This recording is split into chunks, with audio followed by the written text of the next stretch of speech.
Muy bien. Ahora vamos a comenzar. ¿Está bien? A ver, ¿dónde está? ¿Dónde está? Este. Y lo que estamos haciendo es este. Y luego hacemos esto.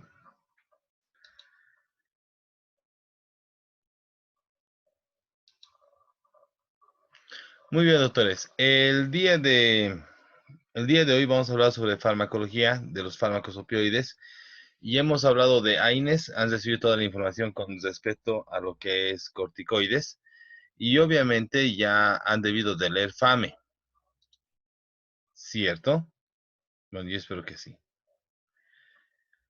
El día de hoy nos toca hablar de fármacos opioides. Es un tema bastante interesante por el mismo hecho de que existen muy pocos médicos, muy pocos profesionales que en realidad se dediquen a hacer tratamiento del dolor. Hay muy pocos profesionales que hacen tratamiento del dolor como tal. Ya la mayoría piensa que es dar solamente un AINE y te olvidas del tema. Y en realidad, los casos de fibromialgia, los casos de pacientes con dolor crónico, va en aumento y cada vez va aumentando mucho más. ¿Está bien? Yo te dejé la presentación para que la pudieses leer y paso a resumir los aspectos más relevantes. Muy bien. No sé por qué no está queriendo funcionar. Muy bien. Bien, el primer detalle importante, ¿ya? Cada vez que hablamos de fármacos opioides, cada vez que hablamos de fármacos opioides, estamos hablando de fármacos que van a ser utilizados netamente como analgésicos. Eso quiero que quede claro. Y siempre hay una confusión. Cuando hablamos de fármacos opioides, los fármacos opioides tienen una sola función, la fundamental, la principal. Algunos de ellos pueden tener dos, tres funciones, pero son muy raras excepciones. La mayoría de los fármacos opioides tienen una sola opción, una sola acción. ¿Cuál es? Analgesia. Es solamente para combatir el dolor, no te sirve para absolutamente nada más, solamente es para la analgesia. ¿Está bien? Los opioides van a constituir un grupo muy variado de fármacos, ¿ya? Y la característica que tienen es que todos ellos son selectivos de receptores opioides. Selectivos de receptores opioides. Ahora, aquí es donde voy a aclarar un poco la situación. ¿Qué quiere decir receptor opioide? En el sistema nervioso central, en el sistema nervioso central, nosotros tenemos algo que se llama receptores de endorfinas. ¿Está bien? Receptores de endorfinas. Los receptores de endorfinas son también conocidos, o sea, las endorfinas, ¿ya? Estas endorfinas también son conocidas como las hormonas del placer. ¿Ha quedado entendido? Cada vez que se realiza algún tipo de actividad física, que es bastante ¿cómo algún tipo de actividad física que es bastante retribuyente, satisfactoria, obviamente vas a sentir placer. Entonces, cada vez que tú sientes placer, lo que haces es liberar una gran cantidad de endorfinas. Entonces, son hormonas del placer. Detalle importante, ¿ya? Pregunta de examen. ¿Está bien?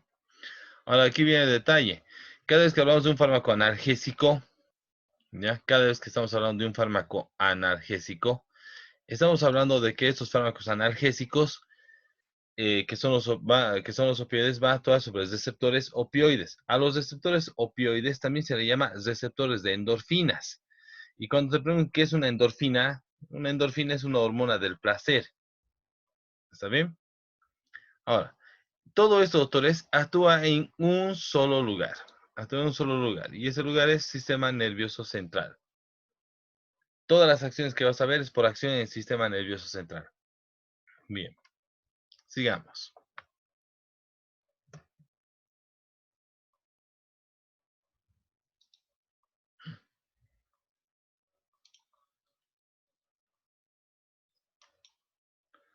No sé por qué no quiere avanzar.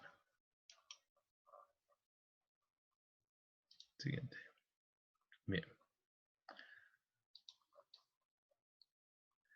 Bueno, acá solamente era para hacer recuerdo un detalle importante. Hace tiempo había una separación. Una cosa ser un opioide y otra cosa era ser un opiáceo. Un opioide era un derivado del opio y un opiáceo era un fármaco con acción similar a un opioide. Eso era antes. Actualmente, doctores, no existe diferencia entre un opioide, no existe diferencia entre decir opioide y decir opiáceo. No hay ninguna diferencia. Actualmente decir opioide o decir opiáceo es equivalente, son sinónimos los dos. Bien, sigamos. Un detalle muy importante es que los fármacos opioides son todos considerados fármacos analgésicos, ¿ya? Y estos fármacos van a tener algo que se llama afinidad selectiva. Aquí está, afinidad selectiva, ¿ya?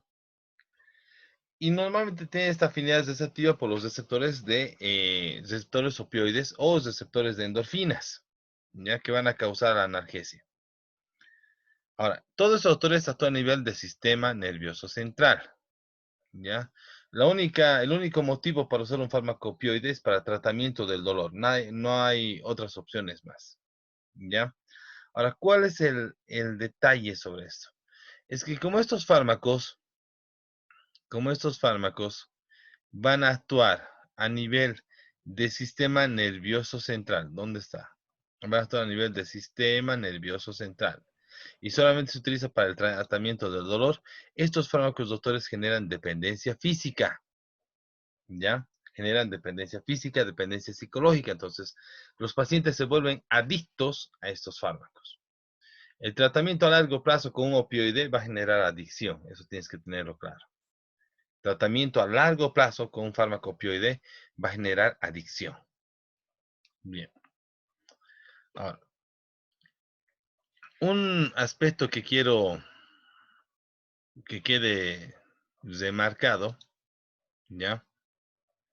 Un aspecto que quiero que quede remarcado, y bastante bien remarcado, es que todo lo que es un fármaco opioide, ¿ya? Puede actuar de una de dos formas. ¿Está entendido? ¿Qué quiere decir una de dos formas? Quiere decir que el fármaco puede ser un agonista, ¿ya? Estimulante de endorfinas, aquí te lo voy a colocar.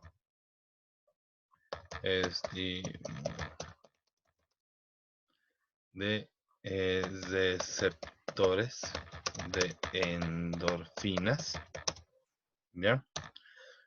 Un agonista, un fármaco que es un estimulante de receptores de endorfinas o receptores opioides, como quieras llamarlo. O puede ser que el fármaco vaya a ser un antagonista, ¿no? Este fármaco antagonista no es un estimulante de receptores de endorfinas, eh, no podemos decir inhibidor, es un bloqueador de receptores de endorfinas. ¿Está bien? Un bloqueador de receptores de endorfinas. Ahora, con esto, ¿qué quiero decir? ¿Por qué estoy tomándome el tiempo de estar indicando estos aspectos? Que los fármacos que son agonistas, ¿ya? Son los que van a producir analgesia. ¿Está claro? Los fármacos que van a producir, van a actuar sobre los receptores de endorfinas, son los que van a producir analgesia. En cambio, los fármacos que inhiben a los receptores de endorfinas no van a producir dolor. Ojo, ellos no van a producir dolor. ¿Ya? Simplemente bloquean los receptores. Entonces, ¿qué quiere decir? Son el antídoto en caso de sobredosificación. Son el antídoto en caso de sobredosificación. ¿Está bien? Entonces, si tú tienes un fármaco opioide, este fármaco opioide puede actuar como un agonista. Y si actúa como un agonista, estos fármacos lo que hacen es estimular los receptores de endorfinas. Si se estimula el receptor de endorfina, lo que vas a generar es analgesia. Ahora, si el fármaco es un opioide y actúa como un antagonista de receptores de endorfinas, al actuar como antagonista no es que vaya a producir dolor, recalco una vez más, sino lo que vas a tener es que bloquea los receptores. Si bloquea los receptores, estos fármacos son el antídoto en caso de que vayas a tener sobredosis. Y si estos fármacos son el antídoto, el fármaco que tienes que memorizarte se llama naloxona. La naloxona es un fármaco antagonista de receptores opioides. Entonces, el paciente se ha tomado mucha morfina o le han dado mucha morfina y ya empieza a tener todos los síntomas de intoxicación por opioides. Adivina cuál es el fármaco para tratar la intoxicación por morfina. Excelente, es naloxona. ¿Hay alguna pregunta, duda? Entonces, el primer fármaco que tienes que aprenderte no es pues morfina. El primer fármaco que tienes que aprenderte es naloxona. Bien. ¿Alguien me puede decir si está llegando bien el sonido? Sí, doutor, tudo perfeito aqui. Todo Ya. bien, doctor. ¿Me está Está entendiendo un poco todos? atrasado. Sí, Sí. Sí, doutor. Listo, gracias. Sí, yo entiendo que ahorita la red está un poco congestionada. De todas formas, yo estoy grabando la clase, así que voy a ver el tema de subirlo también al Moodle. Téngame un poco de paciencia, estoy aprendiendo, ¿ya? Voy a ver la forma de subirlo al Moodle precisamente para que todo el mundo lo pueda tener a su disposición. Bien, sigamos. ¿Ya? Vamos a la siguiente.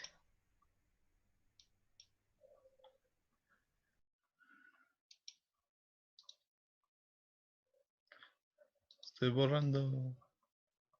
Bien. Ahora, hemos hablado, ¿ya? Y lo que hemos dicho ha sido lo siguiente, que tenemos los receptores que son de endorfinas, que son receptores del placer, ¿ya? También se le puede decir receptor de endorfina o también se le puede decir receptor opioide. Entonces, estos tres receptores, o sea, estos receptores son tres, ¿ya? Estos receptores son tres. ¿Cuáles son estos receptores? En primer lugar, tenemos que estos receptores son,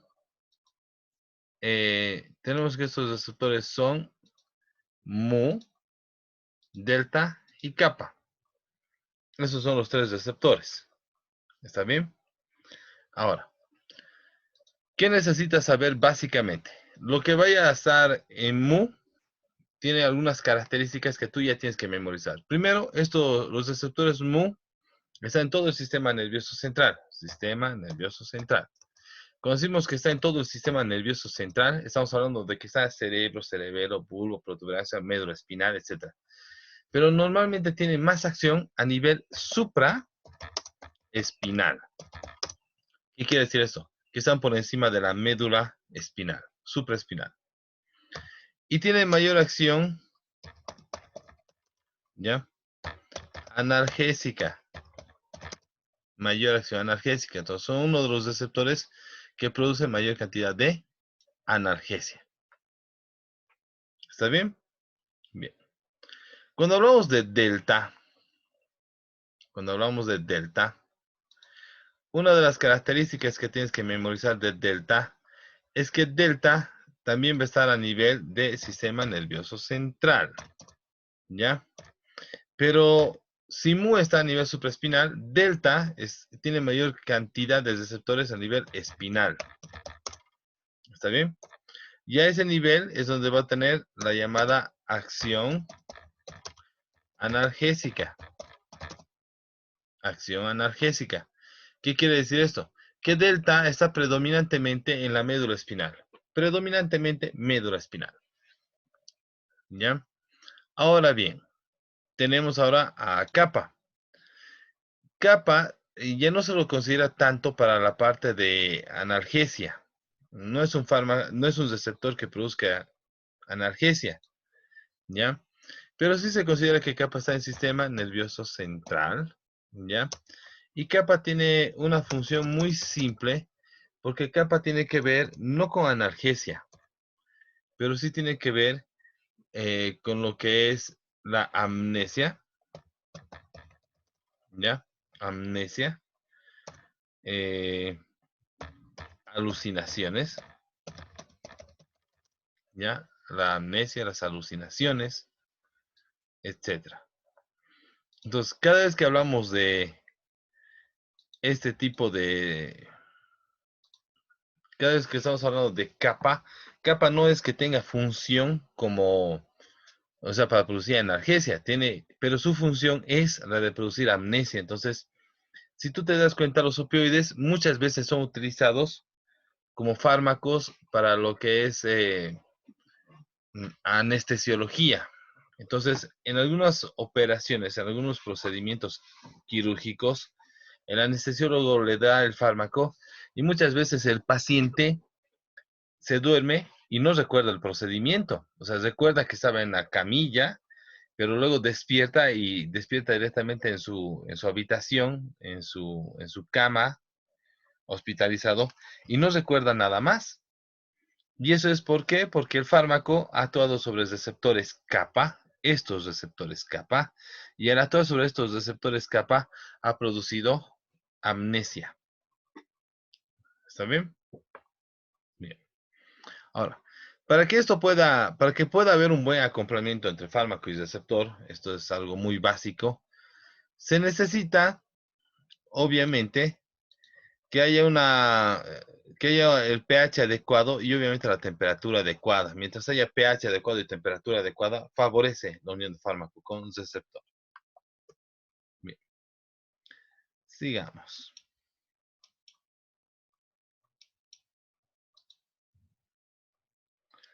Vamos a borrar la pizarra.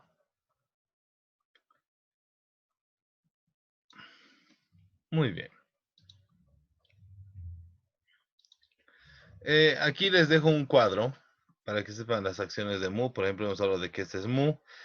Mu produce la analgesia espinal, analgesia supraespinal, pero entre la analgesia espinal y la supraespinal, la fundamental de Mu es precisamente esta analgesia supraespinal, lo que es a nivel del sistema nervioso central. Gracias a esa analgesia supraespinal, Mu llega a producir algo que se va a llamar sedación, o sea, el paciente no va a sentir dolor, y además de eso puede producir inhibición de la respiración, puede producir a nivel de gastrointestinal que se produzca estreñimiento, un tránsito gastrointestinal lento, ¿ya? Y obviamente va a modular la liberación de neurotransmisores. Por otro lado tenemos ya también a delta. Delta está más relacionado con la analgesia espinal, ¿ya? Espinal más que la supraespinal. Y obviamente está más encaminado por lo que es la modulación de neurotransmisores. Un detalle importante. Si tú notas, ¿ya? Vamos a poner aquí. Mu es el receptor que normalmente te va a producir más sedación, inhibición de inhibición de la respiración. Entonces, estos fármacos pueden producir depresión respiratoria. Sí, producen depresión respiratoria, pero es por la estimulación de receptores Mu a nivel supraespinal. Es por la estimulación de receptores Mu a nivel supraespinal, por encima de la médula espinal. En cambio, delta produce solamente analgesia. ¿Ya? Ahora, ¿será que los fármacos que actúan sobre los receptores delta pueden producir depresión respiratoria? Y la respuesta es sí. Ahora, ¿por qué digo que sí? Ahí no quiere dar.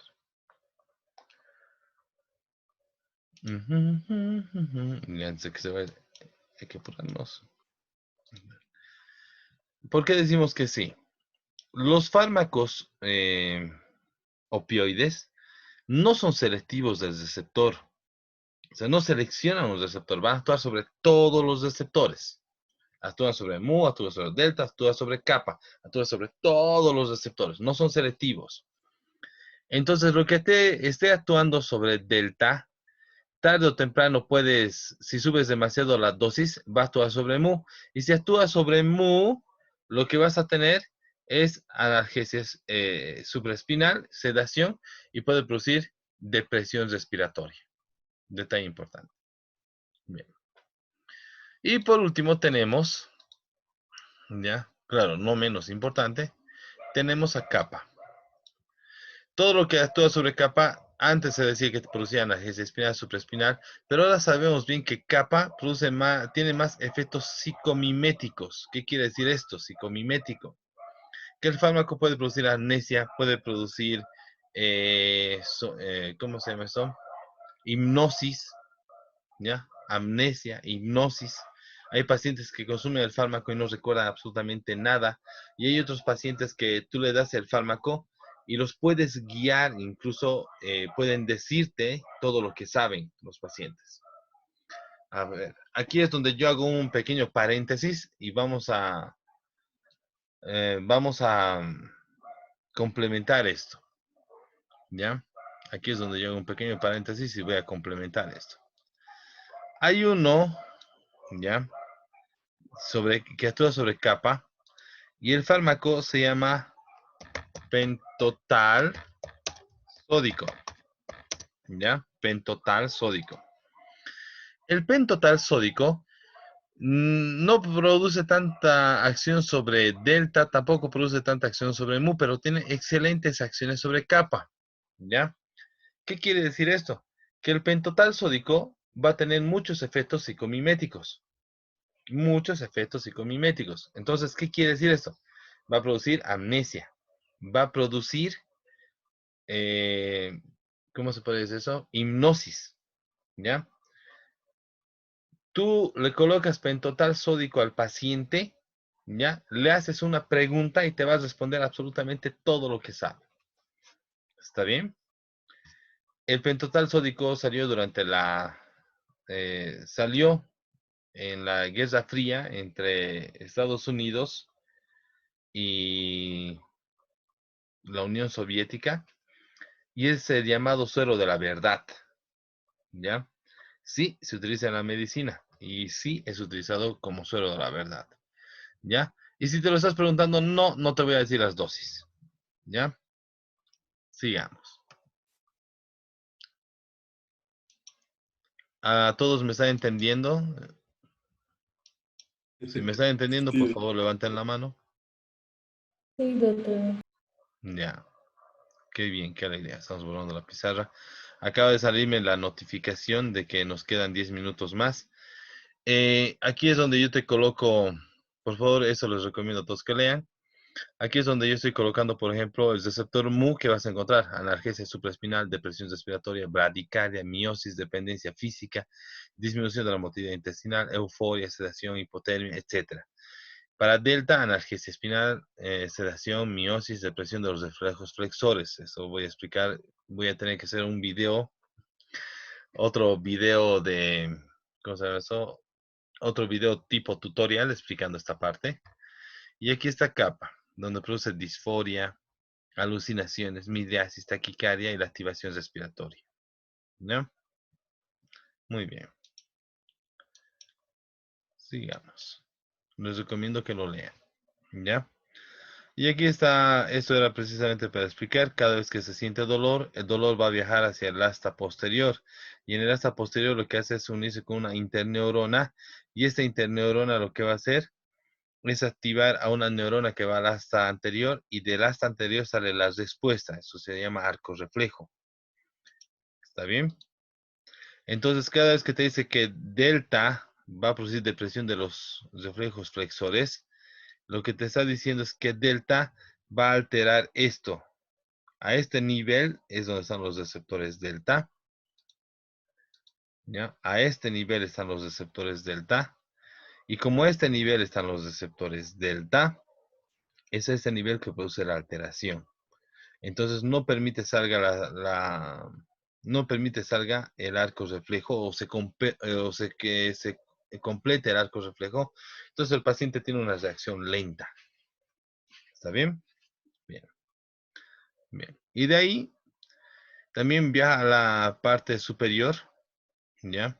Que es precisamente para los centros integradores y hacer la conciencia de dolor.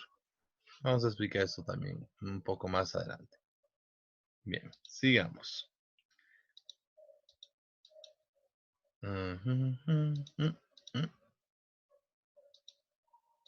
Bien.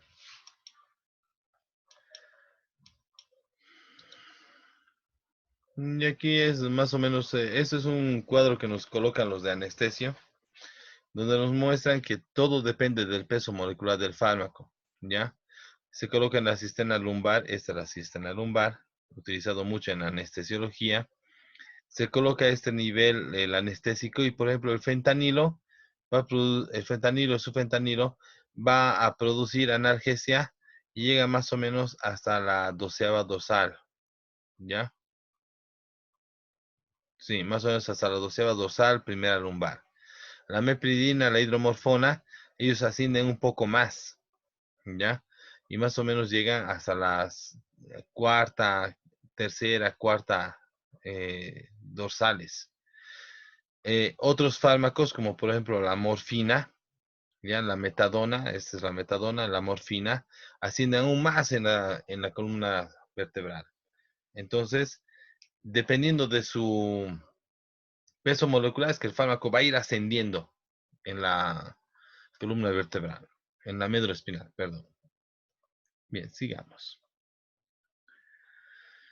Eh, bueno, doctores, estamos en los últimos 6 minutos. ¿Ya? Voy a saltar esta parte, voy a hacer también un video tutorial. Por si acaso la tarea es hacer preguntas. ¿Ya? Porque vamos a elaborar el primer parcial entre los dos. Ustedes tienen que elaborar preguntas y si no elaboran las preguntas, no se preocupen, nadie se va a enojar, las voy a elaborar yo todito. Bien. En la última parte vas a encontrar que tenemos fármacos bastante utilizados. Actualmente, doctores, y eso quiero que me presten atención, los fármacos más utilizados son el propoxifeno. El propoxifeno viene en cápsulas de 65 miligramos para uso por vía oral. En algunos países, en Bolivia no, ya no hay.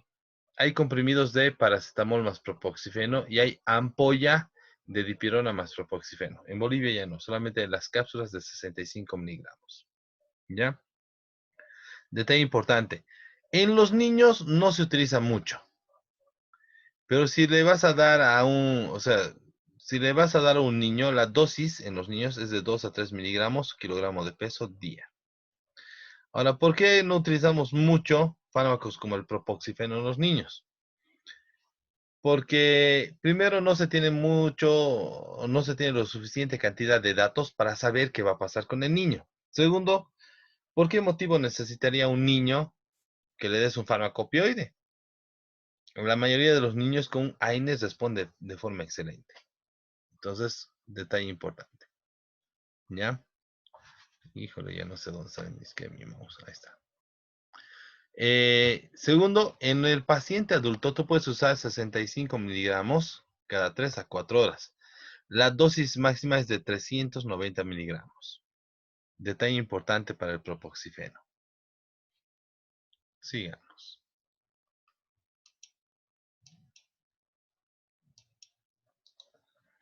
Luego tenemos aquí el tramadol. ¿Ya? El tramadol es un excelente fármaco. Ahora, quiero aclarar un detalle muy importante en relación al tramadol. El tramadol lo vas a encontrar en comprimidos. Los comprimidos vienen de 25, 50 y 100 miligramos para uso por vía oral. Y vienen las ampollas de 100 miligramos para uso endovenoso. También se puede usar por vía intramuscular. No hay ningún problema. Ahora, cuando hablamos del tramadol, no es muy recomendable utilizar el tramadol en los niños. ¿Ya? El tramadol es uno de los pocos es uno de los pocos opioides que puede llegar a producir malestar gastrointestinal, incluso puede producir mareos y náuseas de forma rápida. Entonces, si vas a usar tramadol, recomendable es a partir de los 16 años. ¿Ya? Entre los 12, y eso quiero que me quede claro, entre los 12 y los 16 años se puede dar 0,7 miligramos por kilogramo de peso dosis. Y el máximo entre los 12 y los 16 años es 5,6 miligramos kilogramo de peso dosis. Menores de 12 años, prohibido utilizar. No se tiene datos. Ahora, si tu niño, bueno, ya no es tan niño, tiene 16 años o más, puedes darle 25 miligramos una sola vez al día y la dosis máxima es de 400 miligramos día. ¿Está bien? Ojo, entonces tenemos lo siguiente. Si tiene de 0 a 12 años, nada, no le das tramadol, para nada. Si tiene de los 12 a 16 años, la dosis es de 0,7 a 5,6 miligramos por kilogramo de peso día. Si tu niño, ya no es tan niño, tiene 16 años o más, la dosis es de 25 miligramos, una sola toma al día. Y lo máximo que puedes utilizar es hasta 400 miligramos en un solo día. ¿Está bien? Bien. Bien, me falta hablar de 2 fármacos más. Bueno, 3 en realidad. Estamos en el último minuto, doctores. ¿Ya? Un detalle que quiero aclarar. ¿Ya? Tenemos un fármaco que se llama codeína. ¿Está bien? La codeína tiene doble uso, 2 usos. Número 1 es antitusivo y número 2 es analgésico. Si vas a usar como analgésico, puedes usar a partir de 1 año de edad en los niños. Y si vas a usar como antitusivo, es a partir de los 2 años de edad. ¿Está claro? Si tú le estás dando un antitusivo a un menor de 2 años, ¿ya? Y lo vas a usar como antitusivo para un menor de 2 años, esto, doctor, se considera negligencia médica. Porque si no tiene, o sea, no es indicado en menores de 2 años estos fármacos. ¿Ya? Bueno, estamos en nuestro último minuto. Recordarles a todos, voy a mandar la información para que ustedes la